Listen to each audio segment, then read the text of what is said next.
Hello everyone, my self Anamika. तो आज मैं रिवीजन कर रही हूँ electric charge and field. Charge जो होता है इसके पास इंट्रिंसिक प्रॉपर्टी होता है 1 इलेक्ट्रॉन बराबर 1.6 इंटू 10⁻⁻19 कूलम होता है।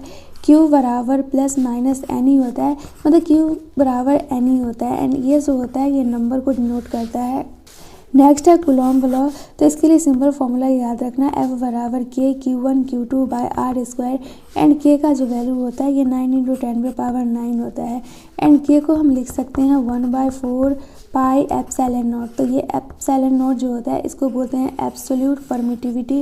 एंड इसका जो वैल्यू रहता है ये 8.85 इंटू 10⁻12 होता है। एंड ये दो चार्ज है, तो मतलब कि एंड यहाँ पे कोई क्यू चार्ज है, तो ये थर्ड चार्ज जो है वो इक्विलिब्रियम में है। तो हमसे ये एक्स डिस्टेंस पूछा जाता है कि कितना होगा। तो इसको फाइंड करने के लिए सिंपल ये एक्स लिखेंगे एंड ये जो ऊपर में वैल्यू लिखेंगे वो स्मॉल चार्ज, मतलब कि मान लो यहाँ पे 4Q रहता है एंड यहाँ पे 10Q रहता है, तो हम ये वाला वैल्यू लिखेंगे स्मॉल चार्ज वाला। तो ये हो जाएगा √Q1, नीचे में √Q1 प्लस √Q2। एंड ये दोनों के बीच में कितना डिस्टेंस है, D है, तो इधर D से मल्टीप्लाई कर देंगे। ये दोनों तो था सेम चार्ज। अगर यहीं पे अपोजिट चार्ज रहता है -Q1 प्लस Q2, तो सारा चीज़ वैसे ही रहता है, बस नीचे में निगेटिव साइन आ जाता है। x बराबर √Q1 by √Q2 minus Q1 into ये दोनों के बीच का डिस्टेंस अगर D है तो D भी हो सकता है, L भी, जो मानना है मान लो। तो उसको यहाँ से L से मल्टीप्लाई कर देंगे। देखो F बराबर होता है के Q1 Q2 by R square. अगर K का वैल्यू लिखे तो K जो होता है ये 1/4 पाई एप्सिलॉन नॉट होता है। ये तो हो गया एयर के लिए। एंड वही अगर हमें मीडियम के लिए लिखना हो तो F मीडियम के लिए लिखना रहता है, तो यहाँ पे लिखते हैं 1/4 पाई एप्सिलॉन नॉट एंड इसको मल्टीप्लाई कर देते हैं 1/K से। ये हो गया Q1 Q2 by R square. तो ये जो हो गया ये तो हमारा एयर के लिए हो गया। तो F मीडियम बराबर लिख सकते हैं F एयर बाई K। तो मीडियम में जो फोर्स होता है उसका वैल्यू डिक्रीज कर जाता है। एंड कहीं कहीं पे एप्सिलॉन नॉट का वैल्यू लिखा हुआ रहता है M/ER। तो R को देख के लग रहा है कि ये रिलेटिव परमिटिविटी है, बट इसी को बोला जाता है डाई इलेक्ट्रिक कांस्टेंट, मतलब कि K लिख दिया जाता है तो इसको डाई इलेक्ट्रिक कांस्टेंट बोल देते हैं। ये तो मीडियम के लिए है ही। तो ये सिंपल वही वाला बात हो गया, 1/4 पाई एप्सिलॉन नॉट।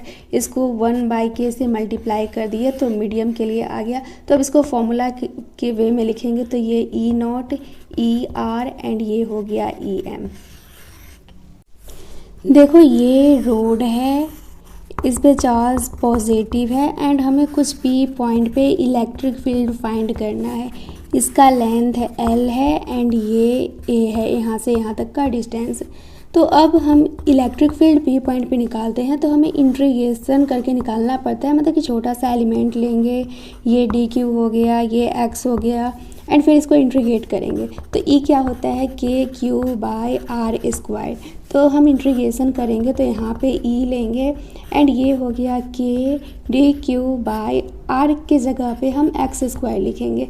तो यहाँ पे x है तो ऊपर में भी हमें x लाना पड़ेगा। तो लैम्डा जो होता है ये चार्ज पर यूनिट लेंथ होता है, बट यहाँ पे हम एक छोटा सा स्ट्रिप के लिए लिख रहे हैं तो यहाँ पे लैम्डा के जगह DQ बाई DX लिख सकते हैं। तो अब सिंपल DQ के जगह लैम्डा इंटू DX लिख सकते हैं। तो यहाँ पे लिखेंगे K into lambda DX by x square. तो अब यहाँ पे आसानी से हम इंटीग्रेशन कर सकते हैं। अब लिमिट कहाँ से पुट करेंगे, इनिशियल लेंथ लेते हैं फिर फाइनल लेते हैं। x के टर्म में है तो लेंथ ही लेंगे। तो यहाँ पे इनिशियल लेंथ हो जाएगा L एंड इधर फाइनल हो जाएगा L प्लस A। बस हमें अब जो भी है इंटीग्रेशन करना है, हमारा आंसर आ जाएगा। समझने वाला टर्म इतना ही था। अब मैं इसका डायरेक्ट फॉर्मूला बताती हूँ। तो इलेक्ट्रिक फील्ड लिखेंगे P पॉइंट के लिए तो सिंपल लिखेंगे KQ, टोटल चार्ज यहाँ पे Q दिया गया था। एंड अब जो लेंथ लेंगे A प्लस L लेंगे एंड फिर इसको A से मल्टीप्लाई कर देंगे। तो वही शॉर्टकट फॉर्मूला है इसके लिए।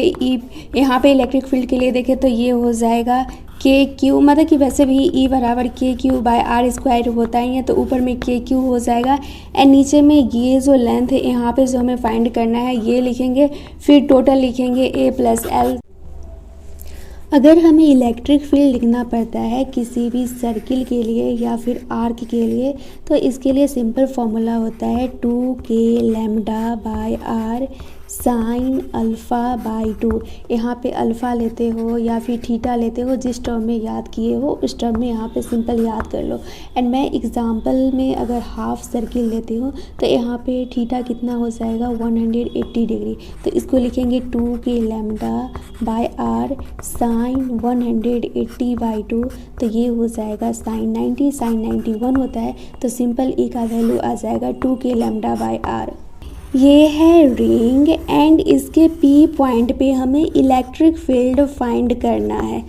तो ये एक्स डिस्टेंस दिया गया है एंड यहाँ पे प्लस क्यू चार्ज दिया गया है एंड ये होता है रेडियस। तो इलेक्ट्रिक फील्ड पी पॉइंट पे लिखेंगे तो ये सिंपल हो जाएगा के क्यू एक्स एंड नीचे में लिखते हैं x square plus R square and यहाँ पे 3/2 लिखते हैं।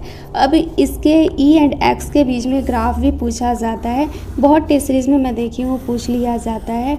तो ये हो गया ई एंड ये हो गया एक्स, तो इधर बनाना r/√2 राइट साइड में है तो ये पॉजिटिव हो जाएगा एंड लेफ़्ट साइड में हो जाएगा तो निगेटिव हो जाएगा, ये -r/√2 हो जाएगा। तो अब सिंपल यहाँ पे ऐसे करना एंड यहाँ पे ऐसे करना, तो ये इधर से ऐसे बनेगा एंड इसको थोड़ा लंबा कर दो एंड ये इधर से इस टाइप से ग्राफ बनेगा। नेक्स्ट है डाइपोल मोमेंट। तो डाइपोल मोमेंट को हम P से लिखते हैं, तो अगर हमें डाइपोल मोमेंट का फॉर्मूला लिखना है तो ये प्लस क्यू है एंड ये माइनस क्यू है एंड ये दोनों के बीच में लेंथ L दिया गया है। तो डाइपोल का जो डायरेक्शन होता है ये माइनस क्यू से प्लस क्यू के तरफ होता है, तब इसके लिए डाइपोल लिखेंगे तो ये हो जाएगा Q × L। एंड देखो हमें इलेक्ट्रिक फील्ड लिखना रहता है ड्यू टू डाइपोल, तो सबसे अच्छा ई नेट इलेक्ट्रिक फील्ड याद रख लो, ये याद रख लोगे तो एक्सिस के लिए भी एंड परपेंडिकुलर के लिए भी निकाल लोगे। तो ई नेट जो होता है ये KP/r³ √1 + 3 cos स्क्वायर थीटा होता है।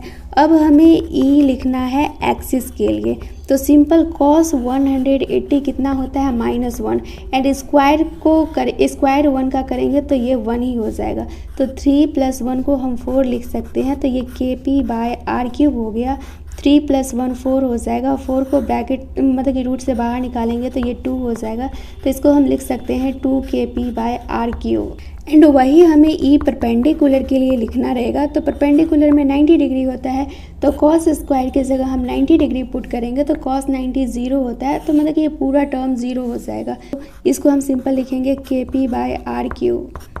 तो एक ये वाला फॉर्मूला याद रख लेते हो तो ये सबको आसानी से याद रख पाओगे। तो वही सब यहाँ पे दिया गया है। डाइपोल मोमेंट को P से डिनोट करते हैं एंड इसका फॉर्मूला होता है Q × L and electric field लिखे ड्यू टू डाइपोल, तो इसके लिए फॉर्मूला होता है एक्सिस के लिए 2KP/r³ एंड परपेंडिकुलर के लिए होता है -KP/r³ एंड यहाँ पे माइनस क्यू लगा तो दो चार्ज जो रहता है -q एंड +q जो रहता है, तो डाइपोल का डायरेक्शन हमें पता है -q से +q की तरफ रहता है एंड ई परपेंडिकुलर जो रहता है इसका डायरेक्शन इधर रहता है, तो मतलब कि P का एंड E का जो डायरेक्शन हो गया ये अपोजिट हो गया, तो यहाँ पे साइन निगेटिव आ जाता है।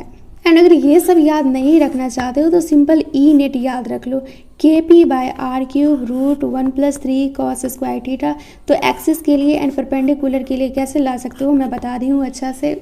फिर हमसे रिलेशन पूछा जाता है अल्फ़ा एंड थीटा के बीच में, तो सिंपल फॉर्मूला याद रखना tan अल्फ़ा = 1/2 tan थीटा। मैं एलन लीडर टेस्ट सीरीज में और अदर टेस्ट सीरीज में भी देखी हूँ, तो डायरेक्ट इसी फॉर्मूला पे क्वेश्चन पूछ लिया जाता है।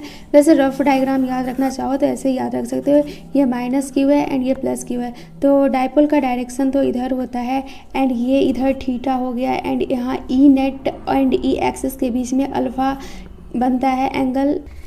नेक्स्ट टॉर्क जो होता है ये P × E होता है एंड यहाँ पे से क्रॉस का साइन हटाएंगे तो टॉर्क जो हो जाएगा ये PE sin थीटा हो जाएगा।